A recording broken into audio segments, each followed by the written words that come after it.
All right, well, after a little bit of a hiatus, welcome everyone to another After Hours podcast with Andy Lindahl. Hanging out here today, I don't know what it is. I'm either hanging out with offensive linemen or former pitchers, it seems like, in my free time today. So very pleased to have Dave Veers join us today, former Rocky. Of course, I think it's funny. I was reading up on your bio that you were from Alabama, but you played in Chicago, you played in Houston, you played in Houston where it's warm, but St. Louis, here. It seemed like you had some cold weather destinations. Milwaukee? Was Milwaukee there too? Montreal, that was it. You had how did you end up in so many cold weather spots? I tell you what, my dad was in the Air Force, so I think it got me used to the moving part. Every 2 or 3 years, we had to move somewhere new. And look at my career, every 2 or 3 years, I made a stop somewhere else too. But luckily, those cold spots, I was in domes too for the most part. Montreal, we had a dome. Houston was warm, we had a dome. I was in the old stadium. And St. Louis and Chicago, I got a little cool in the spring, but for the most part, it was pretty nice. So, what have you been doing before we dive into things? What have you been up to lately? What's been keeping you busy? Well, I got 4 kids. I'm a grandfather now. That's enough. Yeah, I'm a grandfather now. Number 2 on the way. So that's kind of cool being a granddad. I coach at Cherry Creek High School, the pitching coach over there. And then...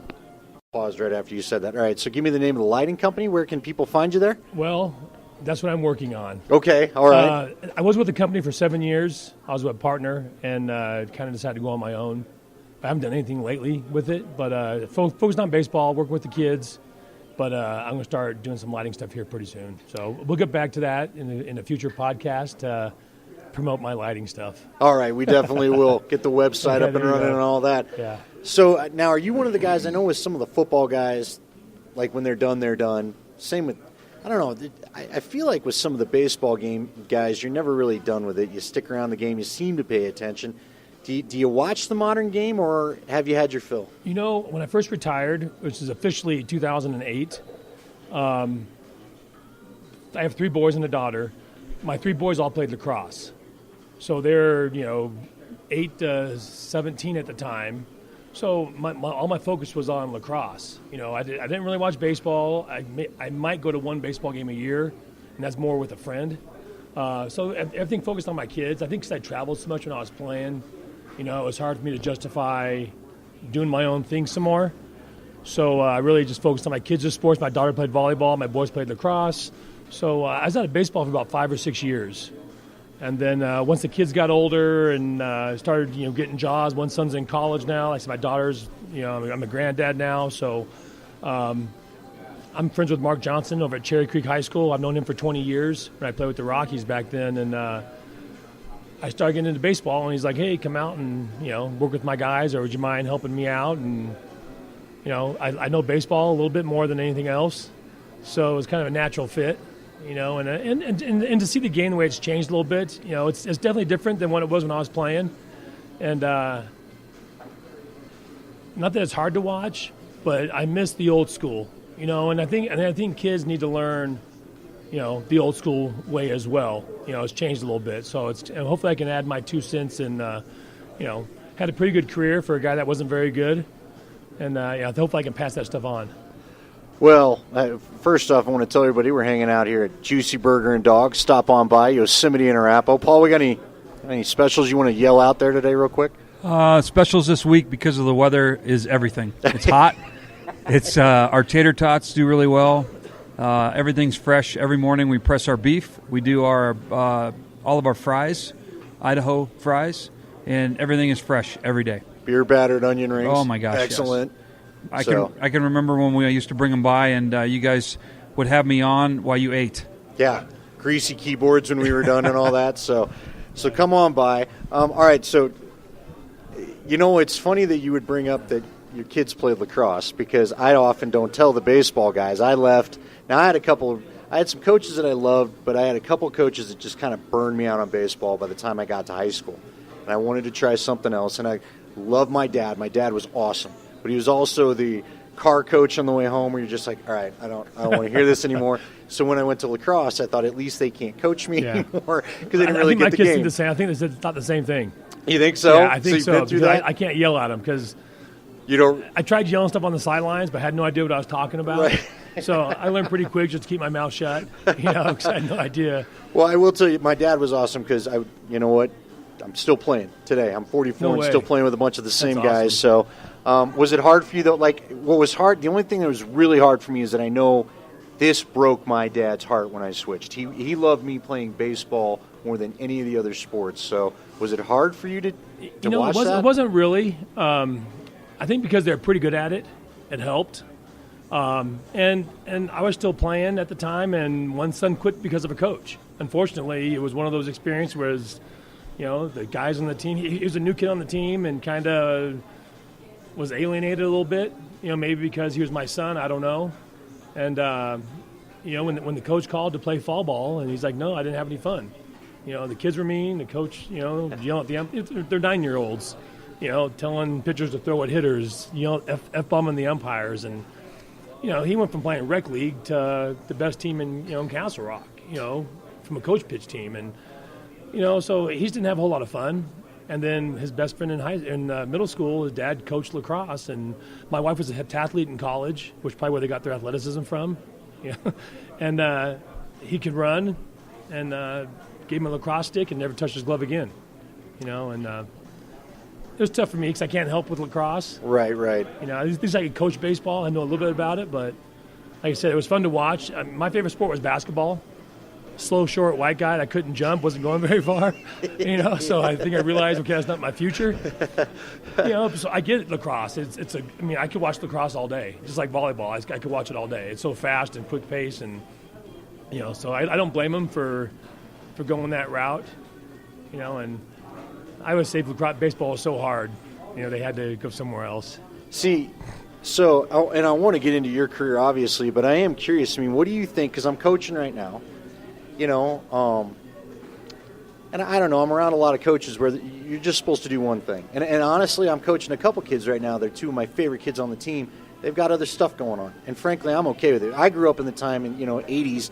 You're probably maybe the same way, where there was a season for everything. But every sport, yeah. In or summer, tried to at least. Yeah, summer you did whatever, Yeah. right? But there were, we didn't have football, unfortunately, by the time in grade school. But I started playing sports in 5th grade, and it was soccer, basketball, baseball. Yeah. Right.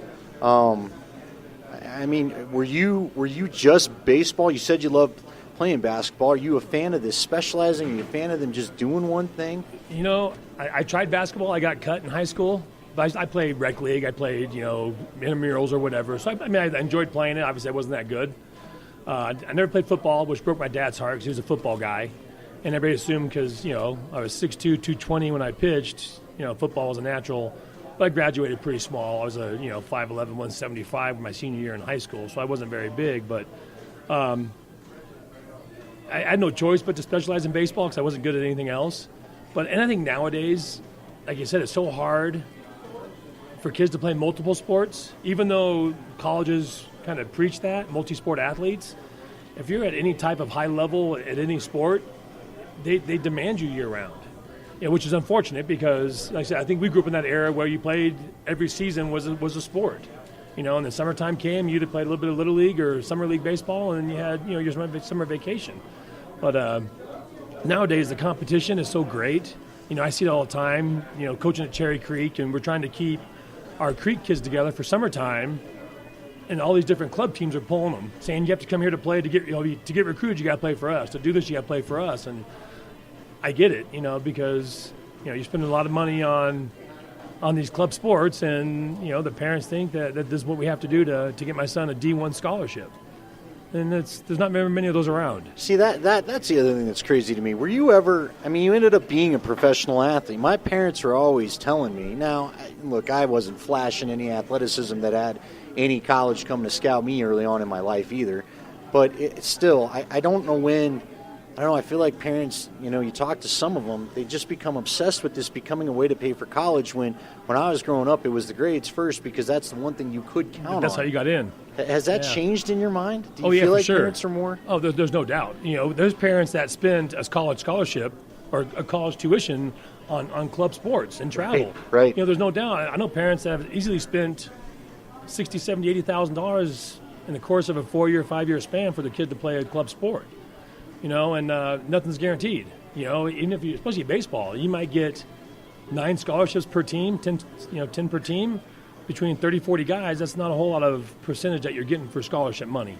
But because Johnny's doing it, I got to do it to stay competitive and to be able to compete with those other guys that are playing the club sports or doing the showcases and doing, and I think that's kind of hurt the baseball IQ per se.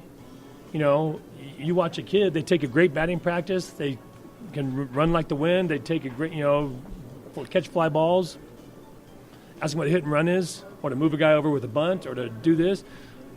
It's all gone to showcase baseball to where they don't know the game, understand the game, or get it how to steal a base or how to move runners over. They've kind of lost that gift of the game. See, it's amazing. I'd heard Wayne Gretzky talked about this. Apparently, he was running a camp a few years ago, and I deal with this. I dealt with it last week with some of my lacrosse players, where I just want to. We're in tryout mode, and it's like, what? Let's just go play. We're gonna go O-D. Show me what you got. And I guess Wayne Gretzky this one day rolled a bunch of pucks out at this camp, and he said, all right, just pick teams and let's play. And they were too busy. What offense are we winning? What defense are we? And he said we created these robotic athletes. Are you getting the same thing then in baseball? For Is that sure. what you're saying? Yeah, for sure. It's all showcase-based. Like I said, and I think it's good, because my son played lacrosse. He played for 3 different clubs through the course of time. And one of our favorite ones, he played for, Brian Langtry and Matt Bachlet over at Doco. At the time was a brand new, nobody club, but, they focused on different things. One club, you ran the same scheme every level. So we'd go to a showcase. Like you said, now we're playing for a different coach who doesn't run this certain program or this certain offense. They were lost. So I think they're losing that, how to just have a pickup game and play. Everything is so structured and so outlined. They can't think for themselves anymore. It's kind of hard to watch. See, and it's funny because that's where when we talk about playing the multi-sports, I understand completely why if you like basketball, you get lacrosse. There's the same concepts offensively. And a lot of you break it down to a 2-man game, give and go. Move without the ball. Move off ball picks, so on and so forth. So anyway, it's interesting as I want to start focusing a little bit on what you were able to do. I saw that you played in the Little League World Series. Speaking of youth experience, How was that? Tell you what, and funny thing was, that's the first year I ever played baseball. I was the youngest of 5, so I had to wait my turn. So finally I was 11 years old. We were in Spain. My dad was, like I said, being in the Air Force. And finally I was able to play, my turn to get to play sports. And ended up making the All-Star team. We won the Spain championships, then went to Italy and played we won the European championship. So I'm 11 years old, first year of playing baseball, organized baseball. I go to Little League World Series, and that's probably the best experience I ever had. It was so much fun.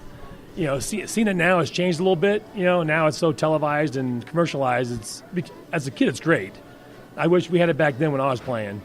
But what an unbelievable experience. To hang out with 7, 8 different nations, all at one campus, and you get to meet and hang out and play and just be kids. And it was a blast. I wish I was able to do it more often. I almost went the next year. We lost in the championship again, but Did you get confidence? How much confidence did that give you playing at that level? Was there anything about, we always ask athletes, when did you know you belonged? Did that help you know I'm kind of special in this sport or no? It was different. My story is totally different than most major leaguers. Paul might know it. That was the first year I played. I was 11 years old. Nowadays, there's kids that have 5, 6, 7 years in. Right. It's crazy. And baseball was different back then. So 11, 12-year-olds, it was Little League. At 13, I'm playing senior league. So I'm playing against 15-year-olds now. So I went from being pretty good to not very good for a couple of years because now I'm playing against 13, 14, 15-year-olds. And I wasn't a very big kid growing up. And I think because we moved so much, people that know me now find it hard to believe that I was really shy. And so we moved to we moved to Oregon my freshman year in high school. And I did told my dad I was trying out. I would just sit at the school and hang out for 2 hours and then walk home and say, oh, I didn't make the team. So I was too afraid to try out my freshman year in high school because I was new. So I didn't play my freshman year. And then my sophomore year, finally I was told I was the last kid picked for the JV squad. As a junior, sent back to the JV squad. And then finally as a senior, I had no choice. I made varsity and, I was third string my senior year in high school. So I wasn't a highly recruited. I got one call after high school by Portland State. They came watch me pitch once and said, basically, we'll call you. Don't call me. Right. We'll call you. And then I was done. I was literally getting a job after high school. I was driving around. My dad I was military for 26 years, so I figured that's what I would do. And I got a phone call the first week of August, from our junior college coach, Mount Hood Community College. And I played Little League in high school with his son. And he's like, hey, we need some pitching. Come try out. I'm like, well, we can't really afford it. How about I get a job maybe next year? He's like, well, just come try out. If you make the team, we'll pay for your school. Can't beat that, right? Make the team. Next thing you know, 2 years later, I get drafted, and it's been 18 years in professional baseball. But, I was 1 week from never playing baseball ever again. And a little different story than most. What kept you going there? Was it just that love of the game? I just loved it. Just what the heck? Yeah, and coach calls you? And I spent 7 years in the minor leagues. Not many guys would put that much time in, and what else was I going to do? The way I looked at it. I wasn't making a whole lot of money, but obviously in the minor leagues you don't make any money, but where else can you go and play baseball for 6 months out of the year and had a good time. Luckily my wife wasn't too she was understanding, where it wasn't like, you got to quit and get a real job and start, support our family. And I'm not sure she saw my potential that the big leagues didn't see. I'm not sure, but it's, like I said, it worked out. Obviously, luckily I spent 10 years in the big leagues, and it's I think just a matter of perseverance. It's actually I thought about writing a book. When I first got called up to the big leagues, the Astros, the Houston Chronicle had a article on me, and it's, the headlines was "It's Veers as in perseveres," because not many guys went through what I went through to get to to play for one, and then last that long to get to the big leagues, and spend 10 years there. So, favorite season that you had? Probably, obviously my rookie year is always exciting. Unfortunately, that was a strike year in '94. My debut obviously was great, and I'll never forget that. But probably 2000. First year with St. Louis. I played with the Astros, went to the Montreal Expos, came to Colorado. Obviously baseball is baseball. But when I went to St. Louis, they're like, okay, plan on playing through October. Our season goes, September 31st is the end of the year, but here we plan on playing through October. And to feel that playoff atmosphere, St. Louis fans, there's definitely a different atmosphere playing there than anywhere else I ever played. And I think that was the most fun I had. We went to the playoffs. I got my first playoff save. That was a closer. So anytime you're closing for a pretty good team, it's always a little more exciting, a little more pressure. So probably the 2000 season was my most memorable, just because I got to really experience baseball, I guess, for the first time, and that playoff atmosphere. So I believe it was 98. You had 31 saves for the Rockies, right?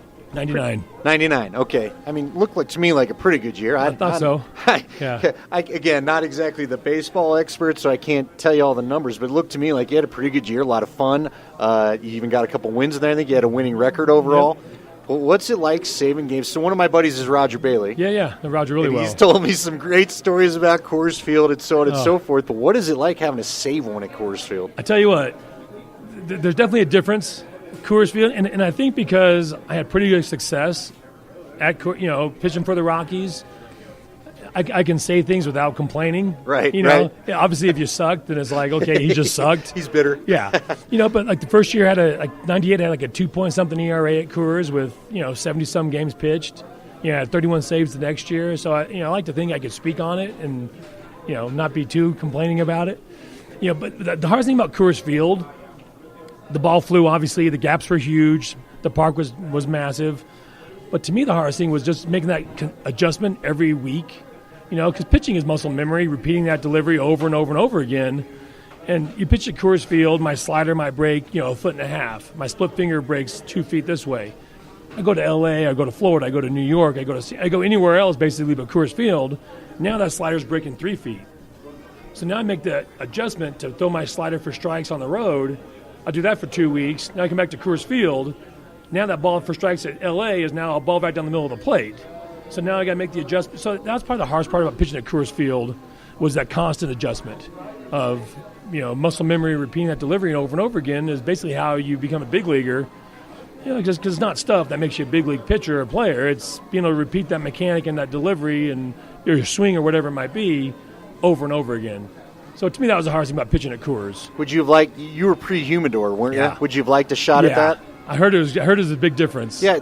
So maybe you can explain it for folks, because I've been lucky enough, again, to chat with enough pitchers where, they've told me the ball here feels like a cue ball, and I guess with the humidor, like, this is what I'm fascinated. You get to a pro level, and you guys are so fine with your details. Guys will tell me you can feel a little bit of the fur or whatever on the ball, right? Oh, yeah. The balls almost like they got harder. Almost like they would kind of shrink up a little bit, so the ball flew further. You probably threw the ball a little bit harder, too.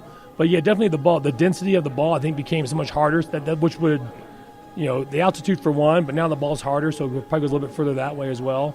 So supposedly the humidor keeps a little more moisture inside the baseball. So, yeah, it'd been nice to experiment with that because, I think I should have extras by my ERA here because maybe take a run off for the, for the altitude or something. Who was your favorite teammate while you were here? Who was your favorite teammate in your career? Everybody has one, right? I'm giving you a lot of the standard questions for guys, but and every team you have guys that you're always closest to. Obviously, bullpen guys hang out together. St. Louis, Mike Matheny and myself were really good friends. We sat together on the plane. Jerry DiPoto here at Coors Field at the Rockies was a good friend of mine. But probably the guy I keep the most contact with was a guy I played 3 months with in Montreal named Kirk Reeder. Really? Yeah, it's crazy. We spent the less time with them, but we still have, it's like anything. You don't see each other for 3 years, and as soon as you see each other, it's like you haven't missed a beat. Even though we played together for 3 months, but we're still remain really good friends and close friends, and it's like any other. Life gets in the way. You spend 8 months together from spring training through the playoffs or whatever. And you go home and you don't talk for 5 months. Right. But as soon as spring training kicks back up, you haven't missed a beat. So it's kind of that's nothing about sports, I think, and probably most other industries too. It's when you have that true friendship, it doesn't matter how much you're together, how far long you're apart. If it's there, it's there. Do you have? And maybe I'll set the table because sometimes I get fascinated by these stories. I like to hear how it really was. I got a couple questions for you, so we'll start. Did you ever have an interesting exchange with a catcher? So Goose Gossage one time told me a story about how, for some reason, before the game, you remember he gave up the home run to Kirk Gibson when he was with the Padres.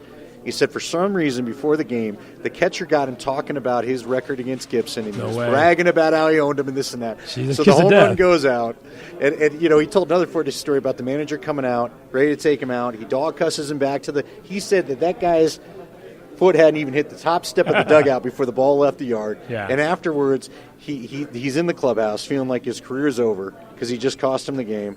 And he looks over and his catcher, he said he could see him just kind of chuckling with the towel over his head because he was afraid to look at Goose. Yeah. And Goose got up and just started dog cussing him about how he'd hexed him and if I hadn't talked about it. Do you have anything like that with a catcher or something like that went on? No, unfortunately. I think I was so not scared. But it's weird. I think, because luckily everywhere I went, my catchers were pretty good. Right. Where I knew better than to shake them off. Okay. If I start shaking off, kind of like, Bull Durham. Right. I can't believe he's shaking me off. It's like, here comes a fastball, But for the most part, if I started shaking, they'd come out and say, okay, what are you thinking? This has worked so far. One time, Tony aired me out one time pretty good, LaRussa. Okay. We're in St. Louis, and we're playing the Reds, and they hit Pujols, and who was our superstar, obviously. And I'm going in to get some work in because I was closing at the time, so I'm going in to get some work in. And Tony was big on controlling the game. Right. Okay. So I tell our bullpen coaches I'm hitting somebody because they just drilled Pujols, And so he calls down and said, "Hey, just a heads up, Beers going to hit somebody." And Tony's like, "No, we'll do it. We'll do it later. We'll handle it later. Now's not the time." So I'm like, "Okay, whatever." First batter, little rib music. Yeah, buzz the tower, and everybody knows that Tony likes to control this. Right. So they're yelling at Tony, not me. The whole bench is all over Tony for that's brutal. And Tony runs out. He's airing me out. I told you not to do it. This is not the time. I swear, it slipped. He's like, dude, don't tell me you're going to drill somebody, and then when you almost do, you say, I swear to God, it did slip though. I think subconsciously, I'm thinking I want to drill somebody, so I didn't mean to hit the guy, but it was one of those. Thought was already there, right? Maybe because it was already there that I inadvertently buzzed this tower, but for the most part, I was pretty low key, pretty laid back. I like to be as inconspicuous as possible. I never had facial hair when I was pitching. I want guys to feel sorry for me, so I didn't try and, rile anybody up by any means. I would like to stay under the radar, and like, how in the world is this guy getting us out? He looks like a little baby. He sucks, but, still get him out. What was the most ridiculous pitching mound visit you've ever had? Now, I guess Bud Black told a great story one time about how his guy comes out. He's like, I got nothing to say to you, but whoever the manager was wanted me to come out and talk to you. Yeah. So they just stood there for a couple minutes and he ran back. Did you have anything like that? Yeah, not really. I think just I was pretty basic, and luckily, I had a pretty smooth career for the most part. There was a good story. It didn't happen to me. I kind of wish it would have because it's kind of a cool story. So it's AAA Calgary. They had a cannon for every home run they hit. They'd shoot off a cannon. Okay. You might have heard the story before too. It was pretty popular. So this guy's pitching, you get like back home runs. And thinks he's going off. So the manager comes out, and basically the pitcher's like, "Hey, what can you tell me, dude?" He was like, I know I'm giving it up. He's like, "I'm just giving the guy time to reload the cannon because it's like he's running out of shells." He was like, "I'm trying to slow everything down." It's like, "I'm not telling you nothing. I'm giving the guy a chance to reload." But unfortunately, I have no good stories like that. Did you ever have just one where? I've always wondered too. What do they say to you? Why? When they come out there especially if it's a really short outing. Yeah, and you can tell when it's there to waste time, right, to get the other guy ready. Yeah. Or if it's actually time to get you straightened out. Did you ever just mention the bus time or something like that? Yeah, just something stupid. I did have a pitching coach actually. Because usually you try to be positive. Right. I was AAA Albuquerque with the Dodgers, and I must have been struggling. We had a lead, I know that. So basically he came out there, he's like, if you walk this guy and the next guy and give a 3-run home run, the game's going to be tied. So basically, quit walking guys. Just go at him, make him swing it. But yeah, because usually you're trying to be positive with your guys. Right. He's like, if you walk the next two guys and give up a home run, okay, it's a tie game. We're in trouble. But for the most part, I don't have any good. More times, first baseman comes over just to waste time. I can see the guy warming up in the pen. So I'm like, okay, beat it. Of course, no one wants to get pulled, so you try and get out of it yourself. But for the most part, what was your routine? Like, at what time did you start getting yourself loose? Was it a 5 or 6 inning? How long did it take you? Yeah, luckily when I was closer, it was easy to have that routine. And I was definitely a creature of habit. Which is what I'm trying to teach the kids nowadays to do this over and over again. You have that routine. When I was closing, obviously I would do my running in the morning. I ran and lifted every single day. I didn't believe in icing, so I ran and lifted every day as my recovery. Get to the park around 1 or 2, lift weights. Take batting practice at 4, do long toss, flat ground work. Say it was a 7 o'clock game. About 5 minutes to 7, I'll do my shoulder exercises. Now it's called Jaeger bands. Back then I did Dave bands. It was just a surgical tube. I should have patented it back then. Because now Jaeger bands are, they're everywhere. They're everywhere, and every team has 20 sets of them. And I'll use a surgical tube that you did your shoulder work with that I've been doing for 30 years. I should have patented them back then.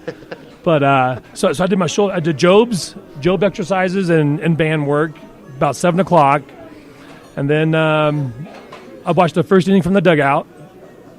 Come in, get stretched out, by the trainer, get stretched, head down to the bullpen around the 5th inning, and kind of get mentally ready. Watch the game and watch the lineups, who's coming up, how am I going to pitch them, who am I facing, and that's when I'd be nervous. The 7th inning rolls around, we got a 2-run lead.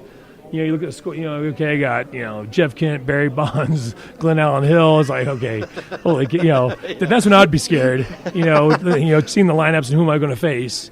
Once the game starts, you're fine. Once you start throwing that warm-up pitch, all the butterflies kind of go away. You kind of just, get into that pitching mode. So, so my debut was I played AAA with the Dodgers. And every spring training we had meetings and whatnot. And I remember we had a meeting, And they're like, if one coach thinks you can play, you'll always have a job here. I got released a week later. So obviously no one thought I could play. So, of course, my debut was against who? I signed with the Astros. My debut's against the Dodgers. Right. So my first 3 hitters are Mike Piazza, Eric Karros, and Tim Wallach. This is back in '94, where Wallach's on pace to hit 60 home runs, and Piazza and Karros are back-to-back Rookie of the Years. What inning are you in? 10th inning, 2-2 in the 10th. So here, here's welcome to the big leagues. Have at it. Yeah, it's not like it's an 8-run lead. Let Dave get his feet wet. It's a tie ball game with these 3 hitters coming up. So I ended up losing on an error. So at least it was unearned, Yeah. So unearned run, I got the loss. So now I'm sitting for like a week. Now I'm like, oh man, I'm going back to the minor leagues. This sucks. Next game, bases loaded to face Matt Williams. So I strike out Matt Williams. Bagwell hits a 2-run home run. I get the W. So now I have 2 games, a win and a loss. And, basically, I really like a pitch. I realized, early on I was pitching scared. Not scared per se, but pitching for my life. My career, right. 7 years in the minor leagues. I wasn't their future by any means. So I knew, 1 or 2 bad games, I was back to the minors. So I did all I could to stay in the big leagues. And, when I try and stress to my kids nowadays and my boys that play lacrosse, make yourself more valuable. When Ty is my oldest son, and he's playing in Southern Virginia right now, he was an offensive player. He kept getting pulled for defense, and he'd get frustrated because he kept getting pulled.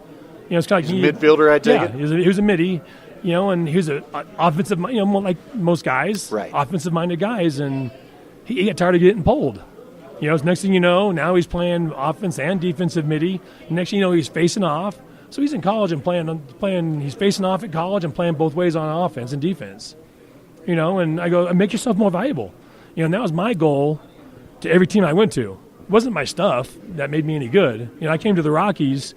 Yeah, we had DePoto, we had DeJean, we had Leskanic. We had some pretty good arms down in the bullpen. Through 89 to 93. Maybe hit 95 if I was lucky. But I was more of a control, split fingers, sinker guy. I come to the Rockies. And Frank Funk was our pitching coach. He's like, well, we have Jerry as our closer. Leskanic and DeJean are our setup guys. We have you as a long guy. You'll be our fifth or sixth inning guy. I'm like, that's fine. I said, by the end of the year, I'll be our best reliever. I'm not saying I'll close. I'm not saying whatever. I'm saying I'll be the best reliever.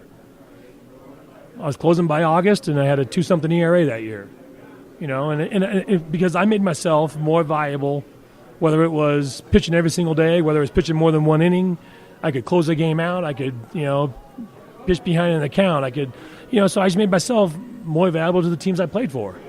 Because my stuff definitely didn't make me what I was. It was being able to do the little things. So I try to stress with my kids and the kids I coach was, make yourself more valuable. Don't just be a one-dimensional player, whether it's offense or defense or pitching or whatever it is. And hopefully, one dad hates it because he goes, dude, your story gives everybody false hope because not everybody cannot be very good in high school, because his son's a freshman in high school. He's like, well, do you think he can play? I'm like, I think everybody can play because of my story. Right. I don't give up on anybody because you never know. Well, hey, man, I got a lot of friends that played pro football that didn't even start it. Demarcus Ware is one of them, not till high school. Yeah. I mean, look, guys are late bloomers, and the whole specialization in our sport, my sport, lacrosse, drives me nuts. I'm glad your kid found a way to break out of it. If you can believe, we're getting a little bit tight on time here, but I've got to ask you. Yeah. I mean, you, if I'm not mistaken, you played for the 1 year that Leland was here, right? That was your good year. What was that like? Because I know we have a mutual friend of Daniel Schlereth who it's a podcast, so I could say it, he didn't like getting dry humped so often where he would get up, get ready, and then nothing would happen, as they like to call it. Did you like working for Leland? For me, it was great because he gave me a chance. Right. Just like Terry Collins in Houston. Luckily for me, when I got called up to the big leagues, Art Howe was there forever. And every year, every time someone got called up, the pitching coach says, well, I tell them you're ready, but I wasn't from the Astros. I wasn't a bonus baby. So all their guys got a chance before me. And basically, he told me, he's like, when they all fail, you'll get your chance. And finally, it happened in '94. So just like coming here, Leland's like, I don't know who our closer is. You got Leskanic, you got DeJean, you got DePoto, and you got Veers. Everybody's in the mix. And it's funny, when I actually won the job out of spring training, I almost didn't want it. Really? I almost because I always had to earn the other things. Not that I didn't earn it, but now it's my job to lose. So that was always a fear to me, was I don't want to lose this job. I'd rather take it from somebody than me be called the closer. Now it's my job to hold on to. So but it's crazy. When I got traded to St. Louis the next year, I had 31 saves here with the Rockies, and the biggest thing was like, oh, he closed for the Rockies, it doesn't count. They're a fifth-place team. I pitched every game as if we were first place. It wasn't like just because we weren't very good, I still didn't want to do well. So when I go to St. Louis, that was kind of the knock on me was, well, he closed for the Rockies, it doesn't really count. They weren't a first-place team. How will he do with the first-place team? And one thing that was great was Tony brought in Dennis Eckersley. So I'll tell you what, that's one nice thing about St. Louis. I mean, it's crazy. I go to spring training, Eckersley there to talk to me about closing. One of the best in the game. Pretty good, right? Yeah. But that's where I actually made me feel better about not necessarily pitching scared, but pitching not to fail, because when you're a closer, you got a lot of guys dependent on you. You have a bad game, your whole team has a bad day. So Dennis was the first guy that really said, I pitched scared. I pitched as if my life depended on it, because our team did. So that helped me relax a little bit, knowing, okay, I justify myself kind of pitching that way, not wanting to fail because the team counted on me. The next day I'm talking to Bob Gibson about throwing sliders, and like, where else can you talk to two Hall of Famers, about closing and throwing sliders, two of the best in the business, Yeah, well, hey, it's a special franchise. My grandfather's from St. Louis, so the first professional game I went to as a kid, he took me to in the old Busch Stadium. And, nice. With Willie McGee and Ozzie Smith and, that whole Andy Van Slyke and Clark. And that history is unbelievable. Yeah. Well, I mean, I apologize, too. Back on Leland, because I was a first-year closer, he could have very easily, after Cole back, because I blew like 6 or 7 games here. I wasn't perfect by any means. When I did have a bad game, he would call me in and talk to me. He didn't bury me in the media. He didn't and with the dry hump and stuff, when you're a closer, it's easier. When you're a setup guy, from the 6th inning on, you better be ready. Luckily, being a closer, I knew 7th, 8th inning was my, or 8th or 9th inning was my innings, so I didn't have to worry about the dry humping side. But Leland was great for me because he really taught me how to take that role and trust my stuff. I was known for my split finger. When I got beat by something different, he made sure I knew. Okay, what are you thinking? This is your best pitch. I don't care if they know it's coming. When you throw it right, they can't hit it anyway. Don't outthink yourself, trying to outthink the hitter. But he could easily have, like, well, Dave's blown 2 or 3 games, let's go with somebody else. He stuck with me the whole year, and gave me a chance. So I love Jim. And I could tell him and Tony are buddies because the way they manage. I played with some great managers. Obviously, Terry Collins gave me a chance. Dusty Baker was so much fun to play for in Chicago. But you can tell Tony and Jim was a step ahead of everybody else. See, it's interesting. We got to wrap it up, but I'll tell you, that's what you just said right there. I was told that's why the Belichick clones in the NFL never work out, is that Bill rips everybody in the practice, obviously, not in the media, in the practice, but then always brings the guy in and tells him, hey, this is how we get right again. Yeah.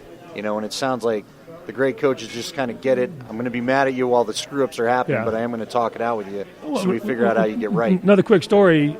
In 2006, they lost to St. Louis in the World Series, I believe. Basically, they lost because a pitcher didn't cover first and couldn't field a bunt. He could have easily buried that pitcher, and Jim took the blame. It's my fault we lost. I didn't have the guys ready, whatever it was. But he could have very easily buried his team and said, it's their fault we lost because, they didn't do this or that. He took the blame for them losing the World Series, and everybody that watched the game knew what happened.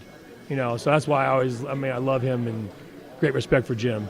Dave, I appreciate it, man. We'll have to get you on again. We'll actually talk about some of the current events in baseball, but it's just awesome. Fun. I love hearing the stories and how things really went down.